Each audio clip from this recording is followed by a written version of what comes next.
apa kabarnya Ananda semua? Semoga selalu sehat ya. Di masa pandemi ini jangan lupa jaga kesehatan. Ingat selalu 3M, mencuci tangan, memakai masker, dan menjaga jarak. Baiklah, kita akan melanjutkan pembelajaran. Kemarin kita sudah membahas tentang reproduksi seksual pada hewan. Siapa yang masih ingat 3 jenis reproduksi seksual pada hewan? Ya, benar.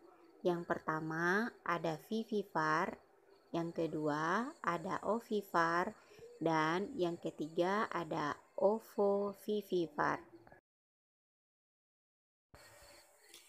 Nah, sekarang kita masuk pada materi lanjutan, yaitu tentang siklus hidup hewan. Pernahkah kamu bertemu hewan di bawah ini, di kolam ataupun di sungai?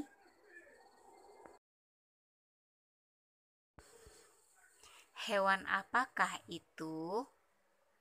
Ya, benar. Itu adalah kecebong. Kecebong adalah salah satu perubahan bentuk tubuh dari seekor katak dalam siklus hidupnya. Jadi, tujuan pembelajaran kita hari ini adalah yang pertama, peserta didik memahami macam-macam siklus hidup hewan, dan yang kedua, peserta didik bisa membedakan macam-macam metamorfosis hewan.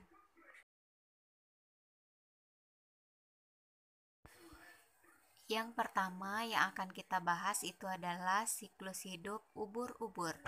Ubur-ubur atau jellyfish bisa berkembang biak secara seksual dan aseksual.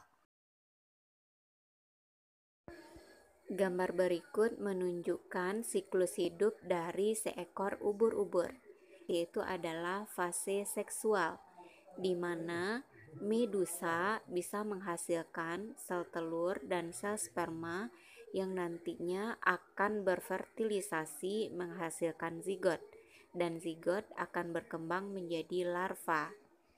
Selanjutnya, fase aseksual di mana larva berkembang biak menjadi skifistoma dan akan menjadi polip, dan polip akan bertunas menjadi evira. Selanjutnya, kita akan membahas tentang metamorfosis. Metamorfosis adalah perubahan bentuk tubuh yang dialami makhluk hidup dari zigot hingga dewasa dalam satu siklus hidupnya. Metamorfosis ada dua, yaitu yang pertama metamorfosis tidak sempurna, yang kedua metamorfosis sempurna. Metamorfosis tak sempurna adalah pertumbuhan makhluk hidup dengan perubahan bentuk tubuh yang tidak terlalu signifikan. Tahapnya yaitu mulai dari telur berubah menjadi nimfa, selanjutnya menjadi imago. Nimfa adalah individu kecil yang sudah mirip dengan individu dewasa atau imago, hanya ukurannya saja yang berbeda. Contohnya, yang pertama, belalang. Gambar ini menunjukkan daur hidup belalang yang dimulai dari telur, kemudian fase nimfa, selanjutnya belalang dewasa, dan ketiganya yaitu tidak menunjukkan perubahan bentuk tubuh yang terlalu signifikan karena nimfa yaitu sudah hampir mirip dengan belalang dewasa. Contoh yang kedua adalah kecoa. Daur hidup kecoa yaitu hampir sama dengan belalang, dimulai dari telur, kemudian nimfa, kemudian berakhir pada kecoa dewasa. Contoh yang ketiga adalah capung. Daur hidup capung sama juga dengan belalang dan kecoa, hanya terdiri dari 3 tahap, mulai dari telur, nimfa, dan selanjutnya adalah imago atau capung dewasa. Hewan selanjutnya yang mengalami metamorfosis tak sempurna itu adalah jangkrik. Ini adalah daur hidup jangkrik, mulai dari telur, kemudian nanti berkembang menjadi nimfa, dan selanjutnya menjadi imago. Hewan terakhir yang mengalami metamorfosis tak sempurna adalah rayap. Daur hidup rayap dimulai dari telur, kemudian nimfa, selanjutnya rayap dewasa. Kalau yang sudah punya sayap namanya laron.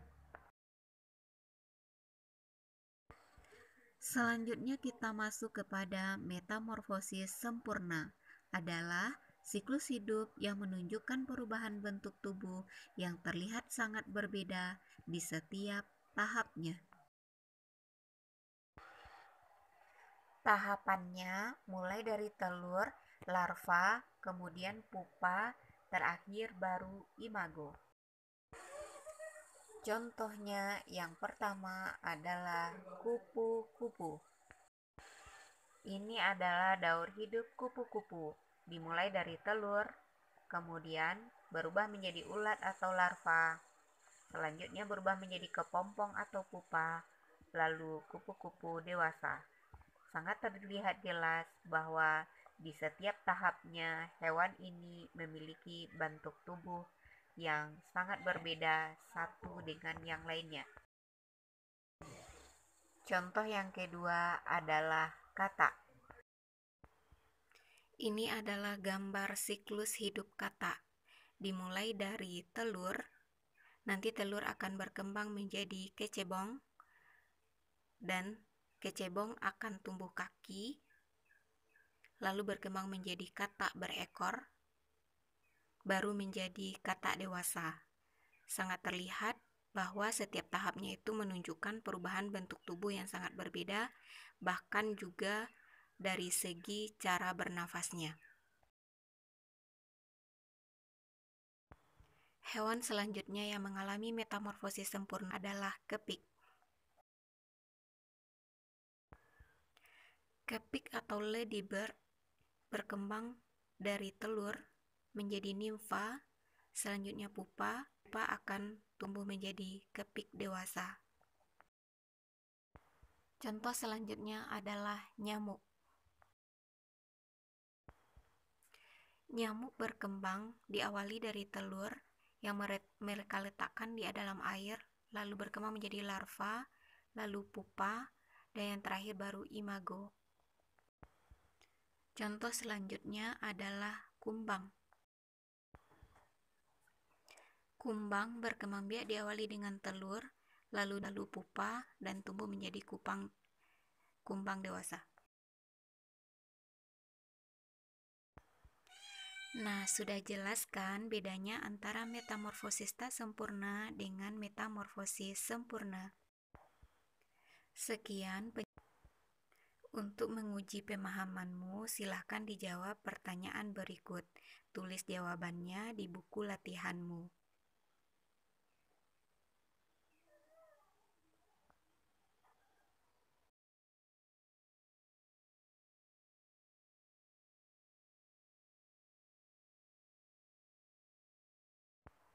Sekian pertemuan kita kali ini. Semoga Ananda paham ya. Sampai jumpa lagi.